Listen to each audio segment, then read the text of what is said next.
welcome back to my channel. It's your girl Kim, and here we are with part 2 of my VSG Q&A. If you're new here, welcome. If you're a returner, thank you for liking, subscribing, and leaving comments. I am not a medical doctor.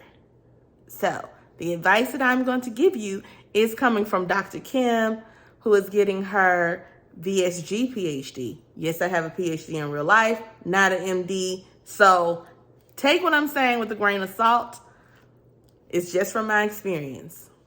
Okay? Do not judge. Don't judge. This is my experience. Leave comments if you have helpful tips and tricks and hints as I am progressing through. This is a no judgment zone. Okay? This is just from my experience. I gotta put that disclaimer out. The first video, I answered some kind of pre-op, early on questions, right? So this video, I'm going to answer some things like post-op,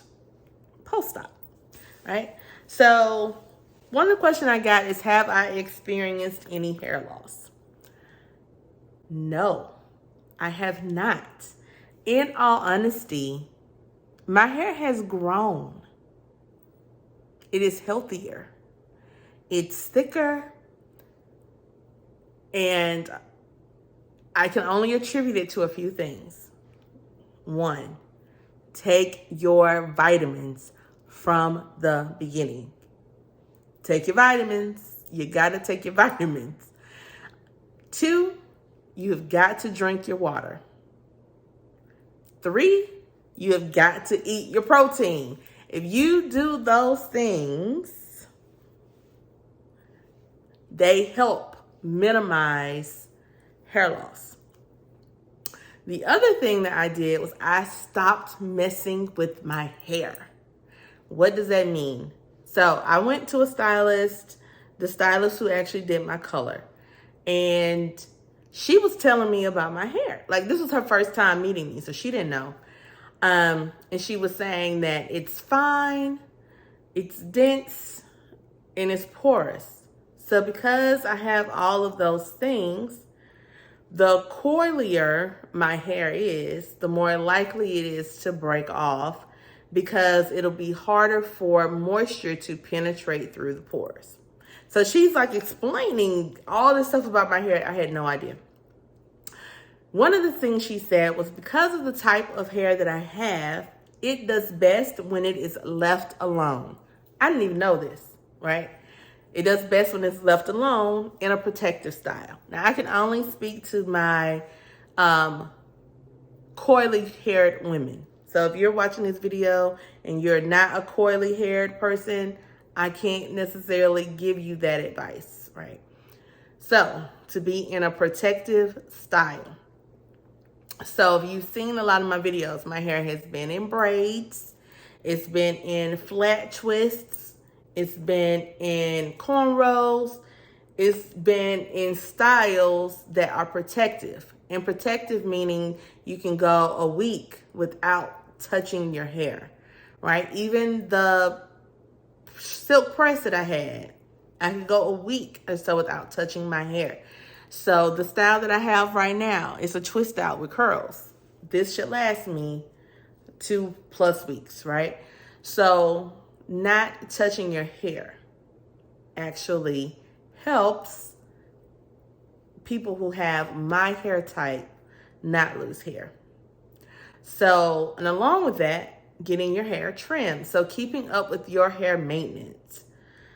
Since surgery, I've gotten my hair trimmed 3 times, I think.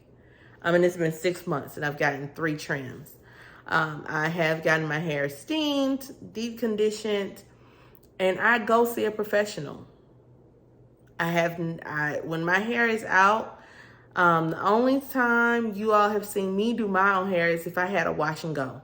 A wash and go is normally me. A twist out, braids, flat twist, I have gone to a professional. I don't do that. So I haven't experienced any.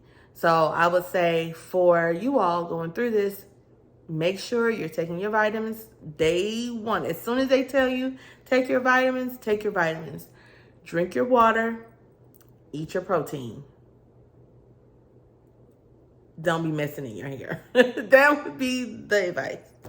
Do I work out and what's my routine? Yes, I work out, but inconsistently. I am still working on building my energy level up. And so I inconsistently work out. When I work out, I like doing HIIT.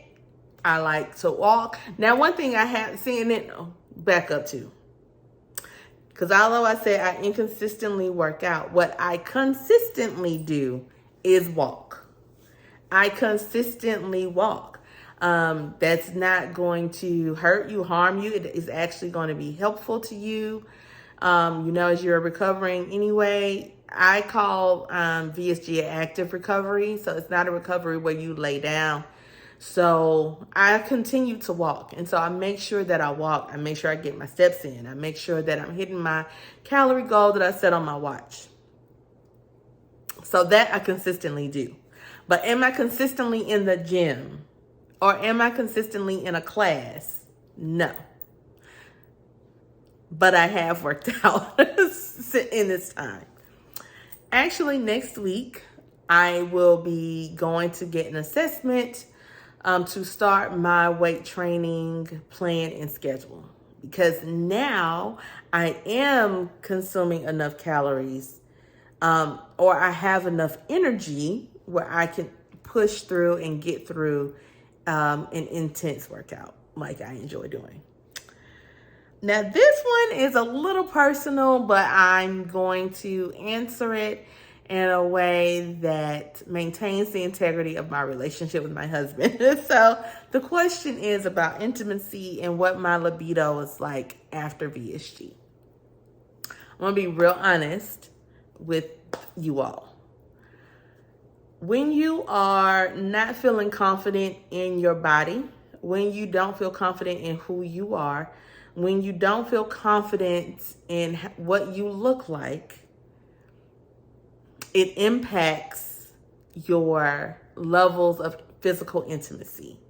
Post-surgery, it is like I am back to trying to build my confidence back up.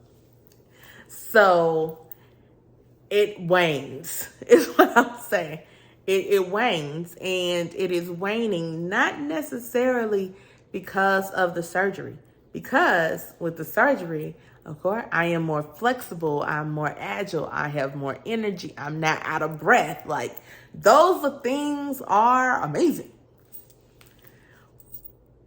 However, I am still dealing with the mental side of things, and that has an impact on intimacy and libido. So I don't know if I answered that question well, but I would just say it really is individual. It depends on you. And I think as you get more confident and as you start to feel good within your body and good within yourself, it's going to impact you, right? It is. Just like in any other area of your life, when you feel proud, when you feel like I got this, when you feel like when you feel like you've accomplished something, you're more open and you're more ready. And so it's just like that. As you feel more confident in your body, as you feel more confident in yourself, as you feel like you're accomplishing more goals, it'll just open you up more. Do I miss being able to consume and eat the quantity I did previously? Yes. Yes, and yes. I do miss consumption. Food tastes good sometimes. And so when it tastes good, you want to continue to eat it. For example, I went out to dinner with a girlfriend, and my favorite meal before surgery was a good bacon cheeseburger and french fries. That was my favorite comfort food meal. So she orders a burger and some waffle sweet potato fries. I order shrimp ceviche, right? And I just ate the ceviche. The ceviche, it was so good, by the way. But anyway, that's an aside. Her burger, I got a little taste of it. It was delicious. It was so good. I don't even eat sweet potato fries. But this place, if you're in Atlanta, is called Lock and Key at the Interlock. Lock and Key at the Interlock by the Beverly. Something like that. Let me tell you today. Her sweet potato fries and that burger was so good. Prior to surgery, that's what I would have ordered. And I would have probably eaten half of that burger and half of the french fries. And I would have saved it for later because it was a sizable burger, right? Post-surgery, it took me 2 hours to eat my shrimp ceviche that was in a little bowl. It might have been 6 ounces. It took 2 hours to eat that. And I wanted to taste her burger and her fries. And so she gave me a little piece of her burger, which I asked for. That mug was so good. And I ate like 2 or 3 of her french fries. Prior to surgery, I would have smashed it. That's how good that was. I would have smashed it. Post-surgery, I can't do that. And I miss it, and then you have people coming up asking, was your food okay? How you doing? I'm freaking fine. I want to be like, I'm freaking fine. I just had surgery and I can't eat. I kind of wanted to have a freaking temper tantrum. I'm not going to lie. That's how freaking good it was. But yes, child. Yes, girl. Yes, honey. I miss it. I do. But guess what? That was the point of the surgery. So I just have to remind myself, girl, that's the decision you made. And it's okay. And I consider myself a food taster, not a food eater or a grazer. I'm a food taster. I just will taste it. And for the most part, I'm happy with my food choices for the most part. But that day, this took me out because I was I wanted that freaking burger and french fries. Y'all, I'm going back to this restaurant and I'm going to have my husband order that meal. And I'm just going to eat some of his, but it's nothing like you feeling like you can eat your own and you can eat how much you want at the pace in which you want it. So that feeling of freedom that got us to this place is over. So it's done. And it's because we abused the freedom that we had, more than likely. So now we're in a place where we just, we have a restricted freedom. We have restricted liberty, and we just got to be cool with that. But yes, girl, I miss it. Okay. Do I have moments of regret? Yes, I just told you about one just now. Yes, I have moments of regret. And mostly those moments of regret come when I can't drink and eat at the same time. I hate it. I hate that I cannot eat and drink at the same time. I hate that I cannot gulp this 40-ounce thing and be done. I hate that I can't do that. It's one of the most annoying things about the surgery. But other than that, I don't have any regrets. But that I regret. Not being able to eat and drink at the same time and not being able to gulp my water, I regret. I'm like, what? I'm going to do this for the rest of my life? Whew. That is a struggle that I am having. But other than that, I don't have any regrets. Aside from that first week or the first few weeks of surgery, if you've gone back and watched my videos, then I felt miserable. I was like, why did I do this? it's miserable. And the misery it really came from my mental. Like, it really came from, now I have to adjust to a new lifestyle. That was really where the misery was coming from. Not coming from like what I actually did, not coming from the surgery itself or the benefits of it. Like, no, it's just my mind was playing catch up to the physical change that I made. Even though, it's coming. Yeah, I knew I was going to have surgery. You can know, but you don't know until you know. You don't know until you're in it. And being in it is where some of that came from, because I didn't know. And my mind is just, it's so powerful and it overtakes everything. But in this case, my stomach is now becoming dominant. And so now that my stomach is becoming the dominant organ, the dominant muscle, that in my brain is like, well, hold up, girl, that's not what we doing. That's not what we used to. That's where the struggle is. And so any regret I have really is because my mind has needed to catch up to my body. Am I pleased with my decision? How am I doing mentally? Mentally, I'm doing better. I am doing much better. After the first 3 months, like, it's more, I've more accepted that this is what it is.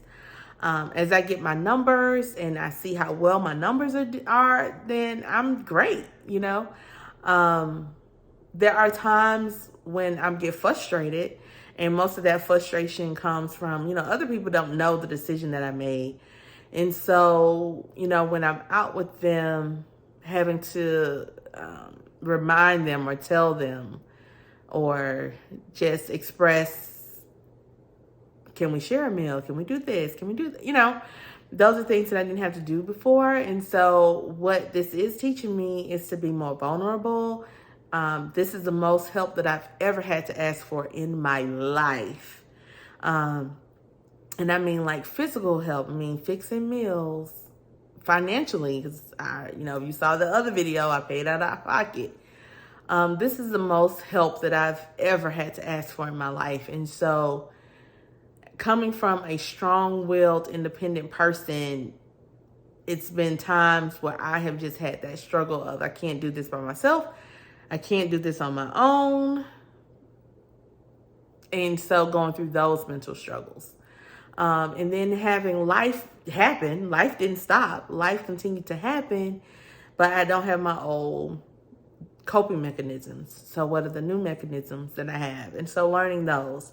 So that's how I'm doing mentally. And then lastly, overall, am I pleased with my decision? Yes. Overall, I am pleased with my decision. 9 out of 10 times, I would say I would do this again. 9 out of 10, I do it again. 90% is an A. I'm good, I'm Gucci. So overall, yes, I am pleased with the decision that I have made for my life. I can't wait to see what the next 6 months are gonna bring. I am hoping that within the next 6 months that I reach the goal of being 170. If I was about to put an if in there. If I don't reach it, I definitely want to hit Wonderland. Like, I look like I'm already in Wonderland, but I'm not in Wonderland. So I definitely want to hit Wonderland.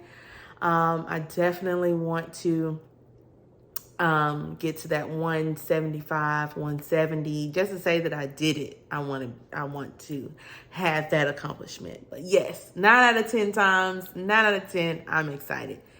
So thank you for watching this Q&A. I hope you continue to like, comment, subscribe to my videos. And until next time,